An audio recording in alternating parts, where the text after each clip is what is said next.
Milarepa की कहानी।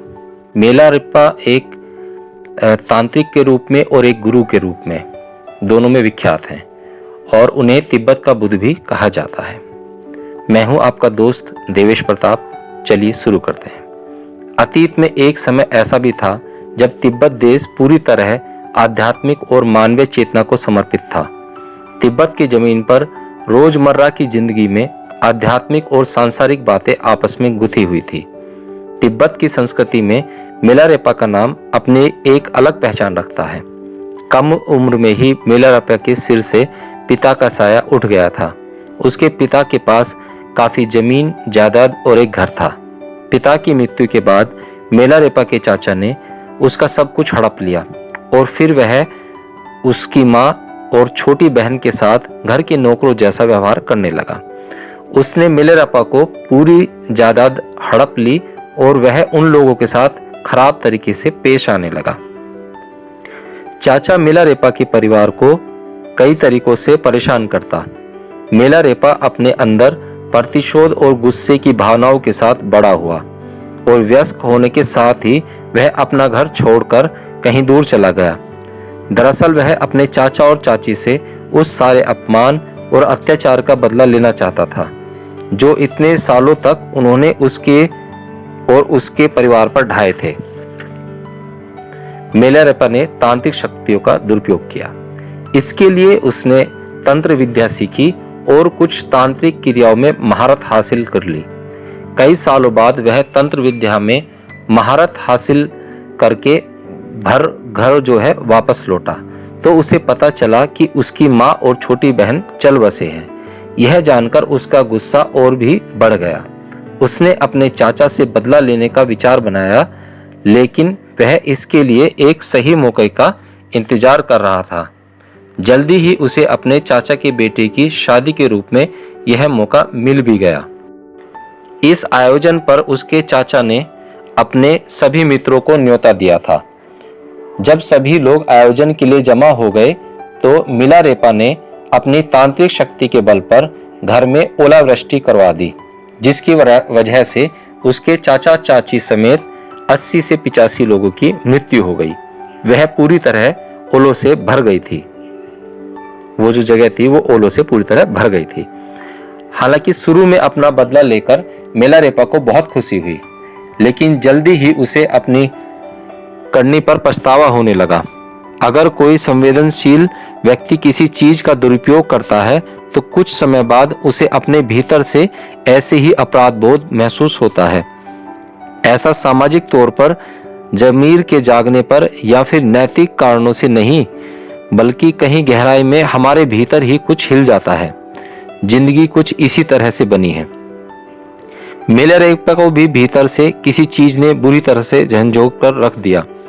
जब उसने निश्चय किया कि वह खुद को इस दोष से मुक्त करवा के ही रहेगा। उसके तर्क भले ही कितने सही हो, लेकिन उसने जीवन के मूलभूत सिद्धांत का दुरुपयोग किया था। यही वजह है कि वह आध्यात्म की शरण में जाना चाहता था।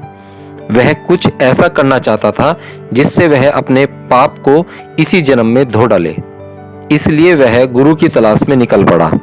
वह कई लोगों से मिला, लेकिन सभी ने उसे इसी जन्म में आत्मबोध कराने से साफ मना कर दिया, क्योंकि मेलारेपा इसी जन्म में आत्मबोध करना चाहता था। वो नहीं चाहता था कि मुझे दोबारा से जन्म लेना पड़े। उसका कहना था कि वो उसे ऐसा कुछ सिखा सकते हैं जो उसके आत्मज्ञान को बढ़ाए।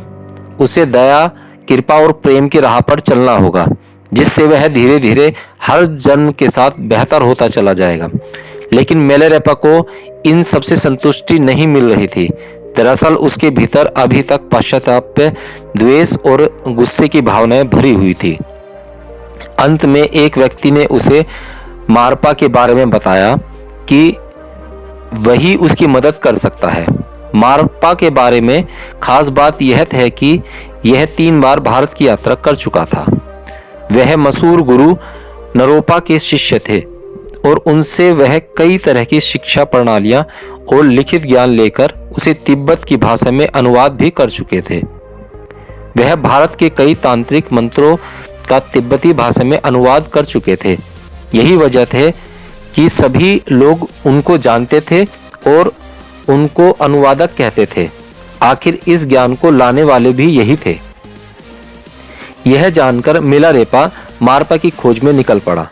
जब वह उस शहर के पास पहुंचा जहां मारपा रहता था तो उसे कुछ बच्चे मिले। उसने उनसे पूछा, वह अनुवादक मारपा कहाँ है? एक बच्चे ने कहा, मेरे साथ आओ, मैं जानता हूँ कि वह कहाँ है। बच्चा उसे एक खेत पर ले गया जहां मारपा जमीन जोत रहे थे। मिलारेपा को देखकर मारपा ने जमीन जोतना बंद कर दिया और उसे देसी बियर देते हुए कहा, इसे पी लो और फिर जमीन जोतने के काम में लग जाओ। मिलारेपा ने बियर पी और जुताई के काम में लग गया। कुछ देर बाद मारपा तो वहां से चला गया, लेकिन वह बच्चा वहीं खड़ा रहा। जब मिलारेपा ने जुताई का काम पूरा कर लिया तो वह वहीं एक तरफ हैरानी से भरा खड़ा रहा, क्योंकि उसे पता नहीं था कि अब क्या करना है। वह बच्चा उसके पास आया और बोला, अब तुम अंदर आ सकते हो। वह बच्चा उसी मारपा के घर में ले गया और तब उसे एहसास हुआ कि यह दरअसल मारपा का ही बेटा था। फिर मारपा ने मिलारेपा से कई तरह की शारीरिक गतिविधियां करवाईं। कुछ देर के बाद मिलारेपा ने झुककर मारपा से कहा, मैं आपसे धर्म की दीक्षा चाहता हूँ। मैं एक ऐसी प्रणाली, ऐसी क्रिया की तलाश में हूँ जो मुझे इसी जन्म में ज्ञान की प्राप्ति करा दे और हर बंधन से मुझे मुक्ति दिला दे। मैं अगले जन्म के फेर में नहीं पड़ना चाहता। मैं आपको अपना शरीर, अपना दिमाग और अपनी बोली सब कुछ अर्पण करता हूँ। कृपया मुझे खाना, कपड़े और ज्ञान दें। जब सभी लोग आयोजन के लिए जमा हो गए तो मिलारेपा ने अपनी तांत्रिक शक्ति के बल पर घर में ओलावृष्टि करवा दी, जिसकी वजह से उसके चाचा चाची समेत 80 से 85 लोगों की मृत्यु हो गई।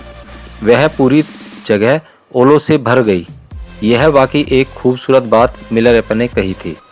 लोग अक्सर मारपा के पास जाकर यह कहकर गलती करते थे कि हम आपको अपनी आत्मा देते हैं। आखिर जो आपकी है ही नहीं उसे आप कैसे दे सकते हैं? उसे देना आसान होता है, लेकिन जो आपके पास है उसे देना बहुत ही मुश्किल है। अगर आप अपने गुरु को कुछ समर्पित करना चाहते हैं तो अपने शरीर, दिमाग और बोली से बढ़कर कुछ और हो ही नहीं सकता है। इसके बाद आप अपनी राह पर होंगे। मिलारेपा की बात सुनने के बाद मारपा ने उसकी ओर देखा और फिर बोला, तुम अपना शरीर, दिमाग और बोली मुझे दे रहे, इसके बदले मैं तुम्हें खाना और रहने की जगह दे सकता हूँ। ज्ञान के लिए तुमको किसी और को देखना होगा, या फिर मैं तुमको ज्ञान दे सकता हूँ और रहने व खाने का अपना इंतजाम तुमको कहीं और से करना होगा। तुम्हारी इच्छा। वह वास्तव में सौदेबाजी कर रहा था। यह सुनकर मिलारेपा ने कहा, ठीक है, आप मुझे ज्ञान दीजिए, मैं अपने खाने और रहने का बंदोबस्त कर लूंगा। इतना कहकर वह बाहर भिक्षा मांगने के लिए चला गया। मिलारेपा एक जोशीला व्यक्ति था और जो भी करता था उसमें कुछ ज्यादा ही कर बैठता था।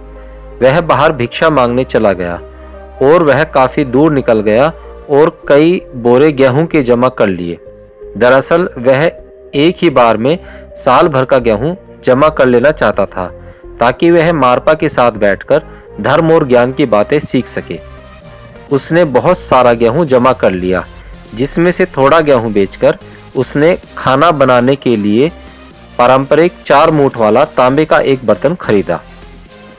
गेहूं के भारी बोझ के साथ वह मारपा के घर वापस आ गया और धड़ाम की आवाज के साथ उसने गेहूं का बोरा नीचे रखा। जब मारपा ने यह आवाज सुनी तब वह दोपहर का खाना खा रहा था। वह खाना खाते हुए बीच में से उठकर बाहर आया और बोला, लगता है कि तुम बेहद गुस्से में हो। इस गेहूं के बोरे और बर्तन की आवाज से तुमने पूरे घर को दहला दिया। लगता है कि अपने चाचा के घर की तरह तुम इस घर को भी बर्बाद कर दोगे। बस बहुत हो गया, अब निकल जाओ यहाँ से।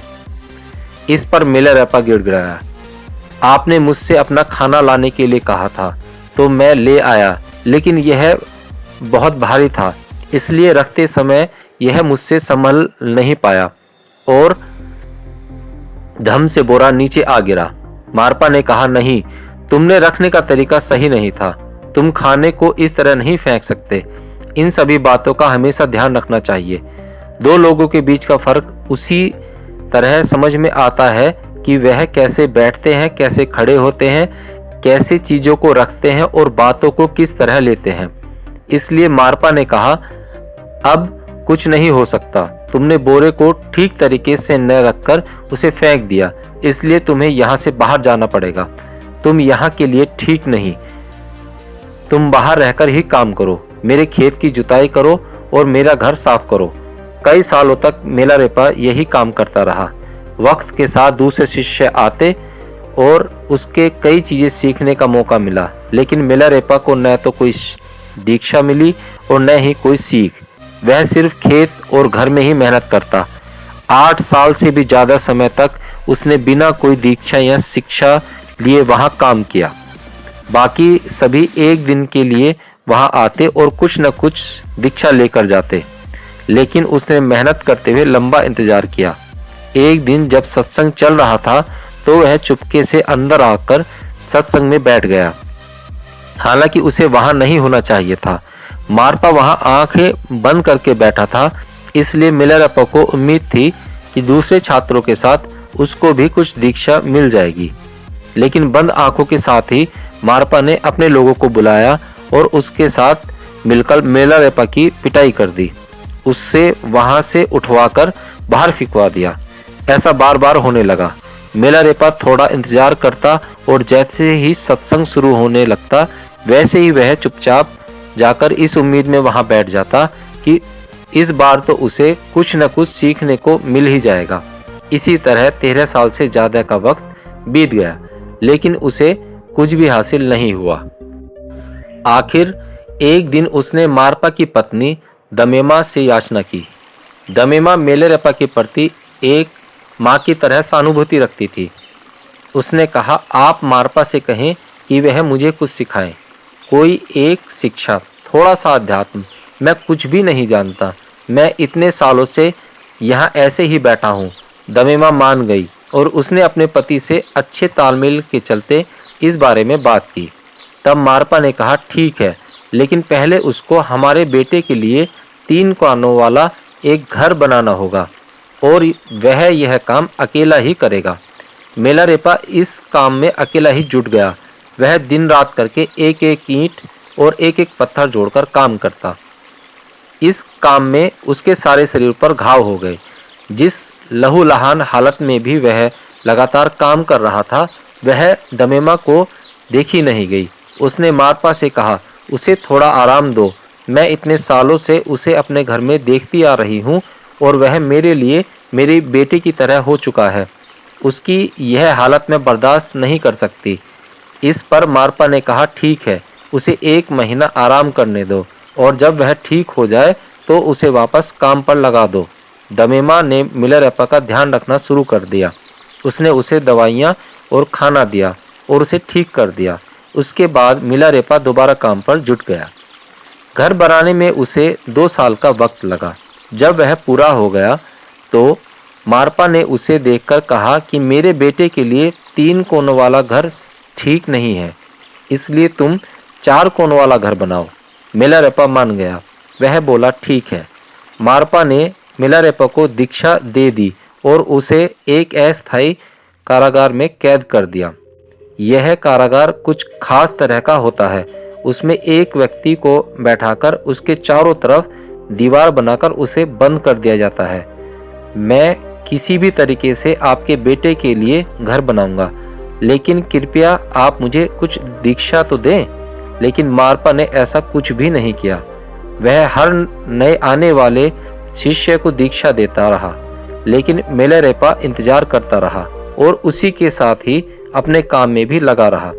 सभी को लगता था कि मारपा और मिलारेपा के साथ अन्याय कर रहा है, लेकिन लोग जितनी इस तरह की बातें करते, मारपा का मिलारेपा के साथ व्यवहार उतना ही क्रूर होता जाता।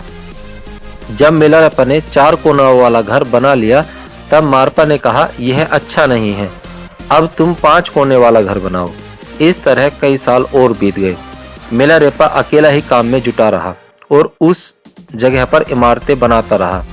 इस बार काम खत्म हो जाने पर मारपा ने कहा, यह ठीक है, लेकिन अपने बेटे के घर के चारों कोनों में मुझे 60 फीट ऊंचे बुर्ज चाहिए।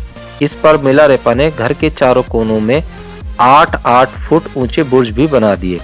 मिलारेपा की अब उम्र ढलने लगी थी, इसलिए वह मारपा की पत्नी दमेमा के पास पहुंचा और उसके पैरों पर पड़कर गिड़गिड़ाने लगा कि मेरी जिंदगी खत्म होती जा रही है, कृपया आप कुछ कीजिए। मैंने अभी तक कुछ भी नहीं सीखा है। मैं जानता हूं कि मैंने अतीत में बहुत गलत काम किए हैं। मैंने अपनी तांत्रिक विद्या का दुरुपयोग किया है, लेकिन अब तो मैं बहुत पछता चुका हूं। यह सब सुनकर दमेमा को मिलारेपा पर दया आ गई।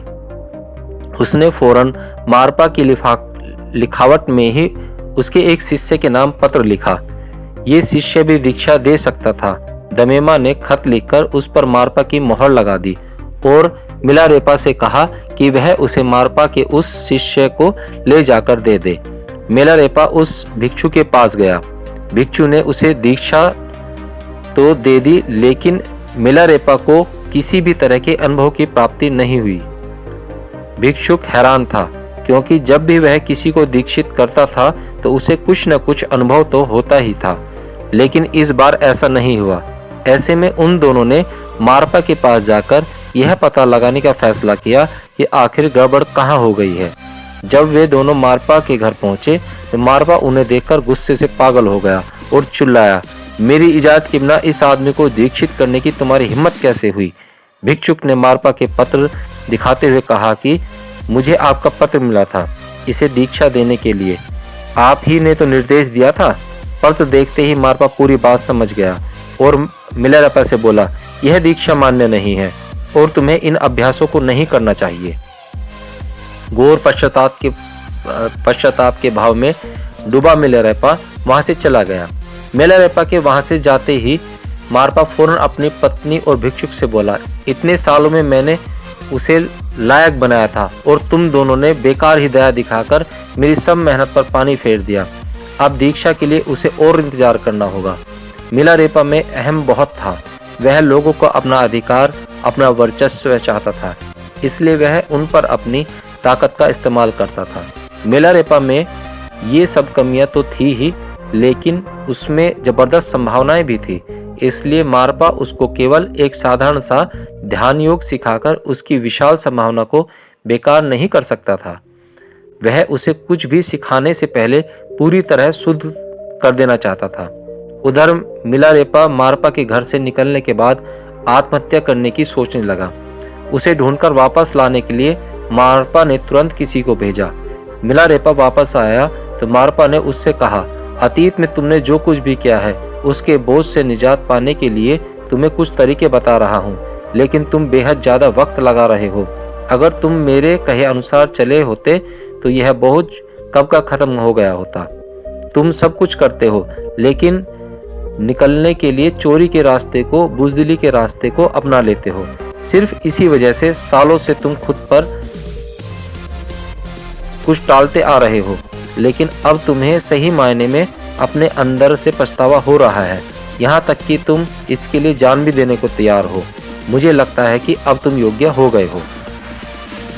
मारपा ने मिलारेपा की दीक्षा दे दी और उसे एक अस्थायी कारागार में कैद कर दिया। यह कारागार कुछ खास तरह का होता है, जिसमें एक आदमी को बैठाकर उसके चारों तरफ दीवार बनाकर उसे बंद कर दिया जाता है। उसमें हवा आने जाने की व्यवस्था रहती है, लेकिन उसमें रोशनी नहीं आती। जब वे वापस लौटे तो मारपा, जो पहले गुरु के रूप में मिलारेपा से जुड़ा था, अब उसके शिष्य की तरह हो गया। तिब्बती संस्कृति में मिलारेपा एक चमकती हुई रोशनी बन गया। अंदर भयंकर अंधकार होता है।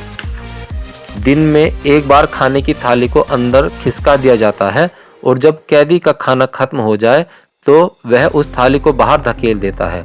इससे केवल उसके जिंदा रहने का पता चलता रहता है। इसी तरह मिलारेपा को भी थोड़े समय के लिए उस कैद में रखा गया, लेकिन कैद के तीसरे ही दिन मिलारेपा को डाकनी देवी के दर्शन हुए। तांत्रिक तकनीक से काम करने के लिए हर चक्र के लिए एक देवी की रचना की गई है। इस स्थिर स्वरूप की प्राण प्रतिष्ठा करके उसे जीवंत बनाया जाता था और अपने काम सिद्ध करने के लिए उसे बुलाया भी जा सकता था। तांत्रिक पथ पर इन ताकतों की मदद के बिना कोई इंसान कुछ सार्थक काम भी नहीं कर पाता है। डाकनी मिलेरपा के सपने में आई और बोली, मारपा ने तुम्हें अपनी शिक्षा तो दे दी है, लेकिन उसने एक अहम पहलू छोड़ दिया है। इसके बारे में खुद उसे ही नहीं पता है। जाओ और उससे जानने की कोशिश करो। उससे पूछो कि वह जानता है कि नहीं। मिलेरपा कैद की दीवार तोड़कर फौरन मारपा के पास पहुंचा। मारपा उसे देखकर पूछा कि मैंने अभी 3 दिन पहले ही तुम्हें बंद किया था, तुम बाहर कैसे आ गए? मिलेरपा ने उसे डाकनी के बारे में सारी बात बताते हुए कहा, मैं नहीं जानता कि यह सच है या मेरा वहम, लेकिन ऐसा हुआ है। बस इसलिए मुझे यह सब जानने के लिए आपके पास आना पड़ा। यह सुनते ही मारपा ने मिलेरपा के सामने सिर झुका दिया और कहा, मेरे पास भी यह ज्ञान नहीं है, चलो भारत चलते हैं। वहां मैं अपने गुरु से यह बात पूछूंगा। दोनों नरोपा से मिलने के लिए भारत आए। नरोपा से मिलकर मारपा ने उन्हें बतलाया कि डाकिनी सपने में आई थी और उसने कहा कि हमें यह खास शिक्षा नहीं मिली है। नरोपा ने ध्यान से मारपा को देखा और कहा, यह घटना तुम्हारे साथ तो नहीं घट सकती, तुम्हें यह कैसे पता? मारपा ने जवाब दिया, यह घटना मेरे साथ नहीं हुई है, बल्कि मेरे एक शिष्य के साथ घटी है। यह सुनते ही नरोपा तिब्बत की ओर मुड़े और अपना सिर झुका दिया। उन्होंने कहा, अंधकार में डूबे उत्तर में आखिरकार एक छोटा सा प्रकाश चमका है। फिर उसने मिलेरपा और मारपा दोनों को बुलाकर उन्हें जीवन में संपूर्ण ज्ञान प्राप्त करने की पूरी शिक्षा दी। जब वे वापस लौटे तो मारपा, जो पहले गुरु के रूप में मिलेरपा से जुड़ा था, अब उसके शिष्य की तरह हो गया। तिब्बती संस्कृति में मिलेरपा एक चमकती हुई रोशनी बन गया। उसने एक लंबा जीवन जिया और अपने ज्ञान को दूसरे लोगों तक पहुंचाया। तिब्बती संस्कृति में